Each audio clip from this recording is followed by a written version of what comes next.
Thank you guys for joining. I really appreciate your time. I see that Ulises is here, Anita's here, Adam, and of course Esther. I really appreciate your time. My name is Azucena Chinchilla, and I am going to be speaking today about how to leave a toxic relationship. Today, obviously, I'm pretty sure this is something that we all go through. We all go through unhealthy relationships with either friends, family, or even coworkers, or even unhealthy careers or situationships, or like keep in mind like maybe questions or maybe like think about experiences that you guys have gone through in the past in regards to unhealthy and toxic relationships. I know that this will interest you guys because this is something that we all deal with, people, places, things, circumstances, and this is something that you guys we can all just learn how to obviously heal from, but also like allow learn from those experiences so you guys don't have to repeat that. So that's what I'm going to be covering. I'm going to cover what it looks like and how to heal from it. And then obviously I'm going to go over the article that I read on factcheck.org.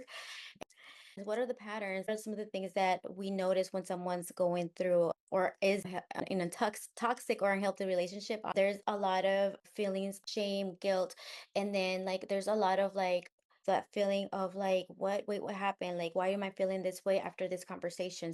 Those are some of the feelings, those are some of the symptoms, or experiences that you might feel. And then in this article that I'm going to be sharing with you guys, that it talks about, it's really about the immigrants. So I believe it was in 2024 article. It's basically misrepresenting immigrants.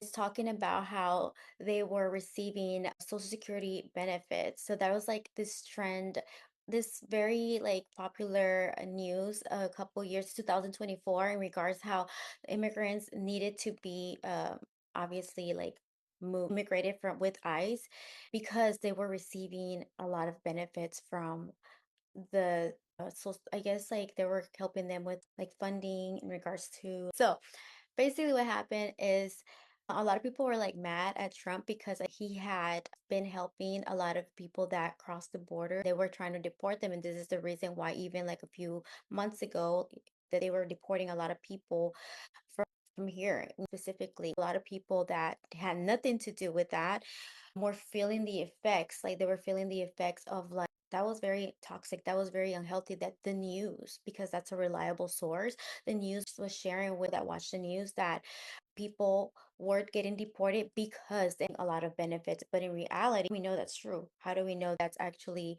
something that was factual just based on that article or based on that news? It created a lot of fear. It created a lot of just like people feeling they should get deported, or they should, or the people that were immigrants. I know that a lot of people literally were like going through a lot of emotions and a lot of feelings of like, this is very toxic, this is very unhealthy. Why are you doing, like, why are you just gonna assume that everybody that's an immigrant's been getting all the benefits?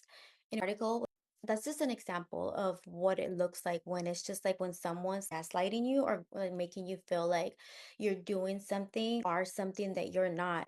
That's very unhealthy. Healing from that, honestly, you have to be aware and mindful, and you have to put aside those feelings and those emotions, and you kind of have to understand, remember who you are. I specifically have been there and done that in a way. I've been in very unhealthy relationships. So what happened with me is that I had to kind of like step back, and I had to start remembering who I really was. My worth comes within me, it comes with my faith. My worth comes by knowing that I am not what they were saying. And specifically in the situation, a lot of people thought that I was an immigrant just because I look Latina and that I was getting. So it's just like, that's just like an example of that. But something that we want to just always remember is that just because someone says that you're something, that doesn't mean that you are. If you know who you are and you understand like your worth and you understand your roots, it really helps with not allowing toxic relationships or toxic people in your life, or even toxic managers, or even toxic even student teacher relationships. So basically, you guys could share like your comments, your concerns, your matters, perspectives. That would really help. Do you guys have any questions in regards to this topic that you guys would like to share? Isis, you want to share? I got a question for you. How Yeah. do you feel about that in regards to being said about them that they're being deported for the usage of benefits. I guess my question specifically, I don't agree with that either, and I think it's bogus, right? But when you think of immigrants being deported, does your thought fall on just a Hispanic community, or do it, or That's true.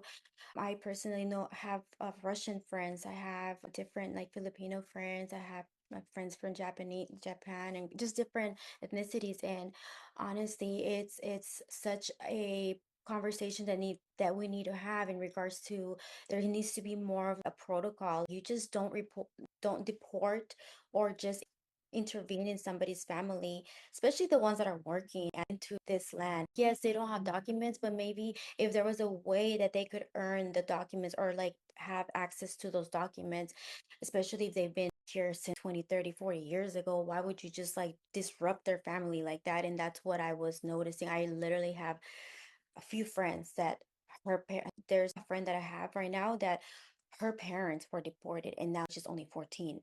I'm just like, her parents were hardworking people. So I just feel like if there was like more like an order and like it's more if it was more organized and more of a protocol, more intent to it, like do your homework. And then I also feel for the ICE employees because they're literally having to go out and their lives in risk because they're having to do their job. But then it's kind of like police officers, right? Police officers, they're just doing their job, but then a lot of people hate them because they're enforcing the law, but yet sometimes some of them don't even understand the law. They don't understand exactly how everything works. This is a very complex conversation. It needs to be. Go ahead. you persuade somebody to get away from or not enter what would look to be like a toxic relationship? How do you persuade somebody to do that? How would you persuade your sister? How That's would a you great persuade a good question. friend or Yeah. just a good person, period? How would you persuade somebody to? What are the reasons why they would leave that? I guess this is in regards to your persuasive speech. The first Uh, one, right? The toxic relationship, or kind is of it all bundling them through both fact on. check? The ways that I would Yeah, persuade so someone, maybe I can cut it in half. No, the way that I would to answer your question, I would be an example to someone. I would share my story. I would encourage them, and then I would just be a friend. I would definitely, my persuasion will come from like my own story, my testimonies. I will share what I've been through, being where I'm at, and it's definitely something that we all deserve to be in a healthy, like live a healthy lifestyle in all areas, like our spiritual life, our health wise, our immune system needs to be regulated after being so long in toxicity. Our nervous system has to regulate. So I would definitely just share my story. That's how I would persuade them to maybe I would encourage them. I would cheer them up.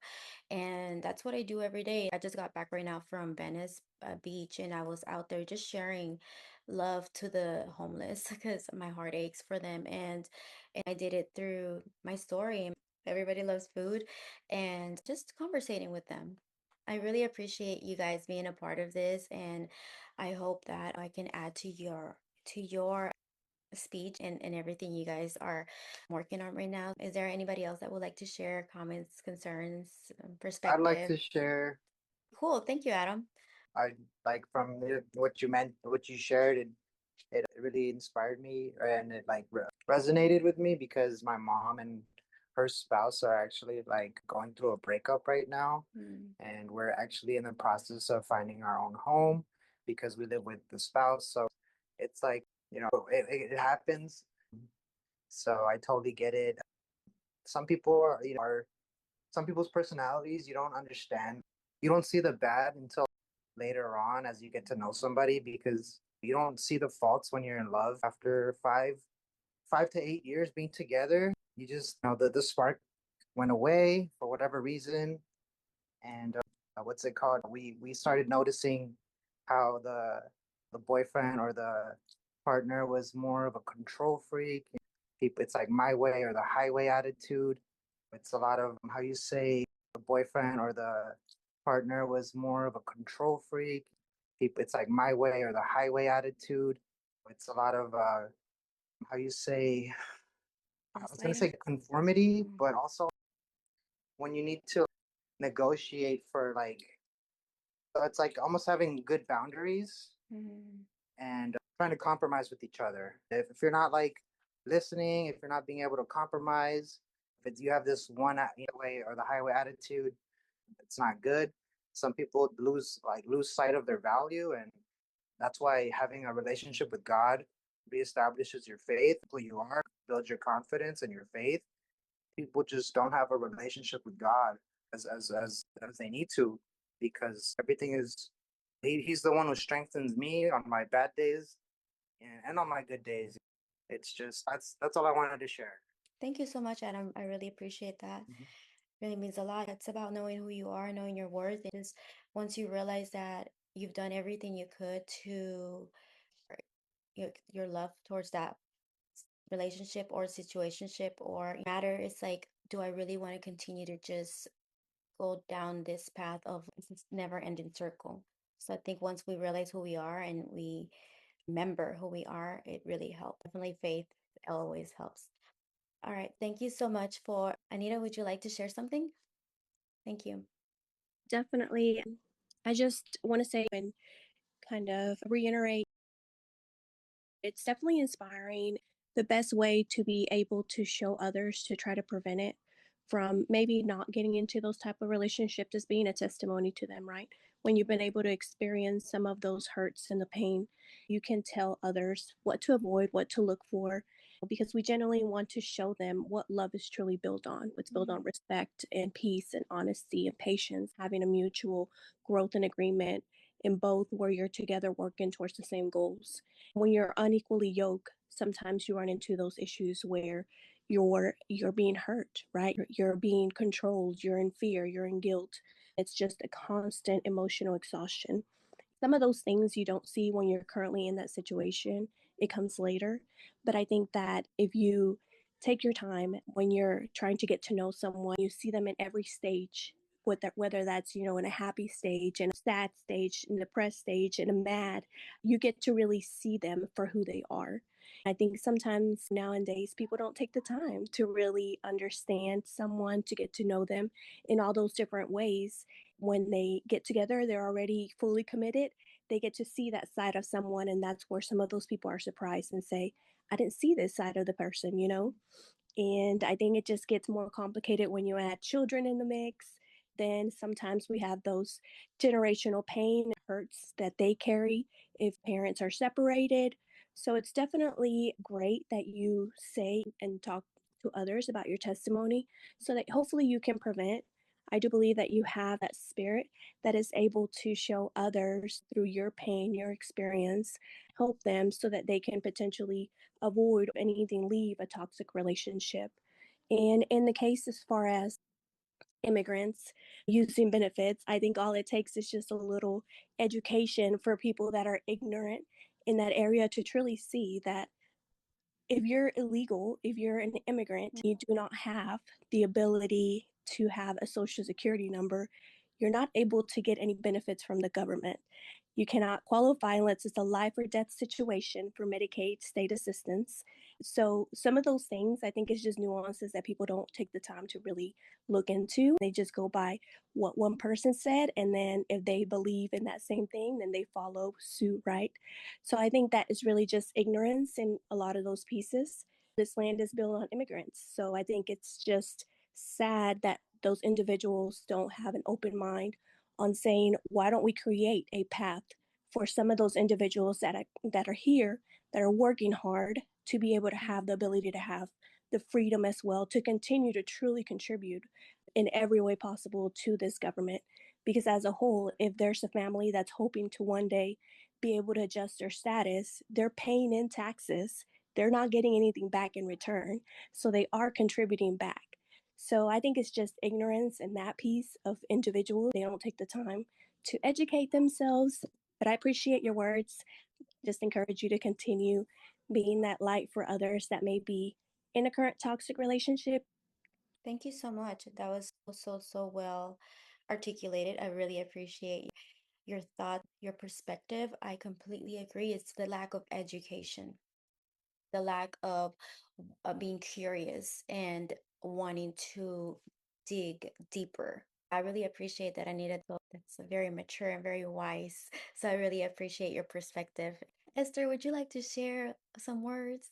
Encourage. You did a great job. I know we all get nervous about our presentations. Yes, it's my first time using Zoom too, so I don't do technology. But I liked the topic that you chose because I think that's a lot. That's what normally everyone goes through. We go through trials and errors with situationships, with relationships in general, whether it's friendships, relationships with our families and our loved ones. It is hard to see it coming because with love, it's you got your rose-colored glasses on. You don't see everything. And then when you see it, it almost feels like it's too late at times. And I feel that it is a blessing in disguise once you see it, because once it actually shows up, it's something that you're able to slowly process, even if it's painful. It's one of those things where it's just like, okay, I got through a lot of things in life. This is going to be hard to get through, but I'm going to put one foot over the other. I'm just going to keep pushing because that's the last thing that I need to be able to do. We got more to our lives. I don't think it's right to, it sucks, but I think we owe it to ourselves to push ourselves ahead. In that sense, don't let the other person give power over us because it ties into that whole identity thing that you mentioned in your speech. We have our own identities, we have our own names, and I think there's a lot of power in that sense.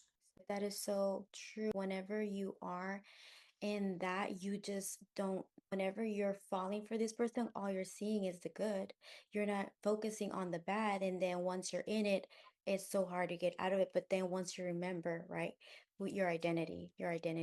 So, so good. I really, oh my God, you guys are so amazing. I really am so happy that you guys were a part of this with me, and such a privilege, such an honor. And I can't wait to be able to participate and ha- do the same for you guys.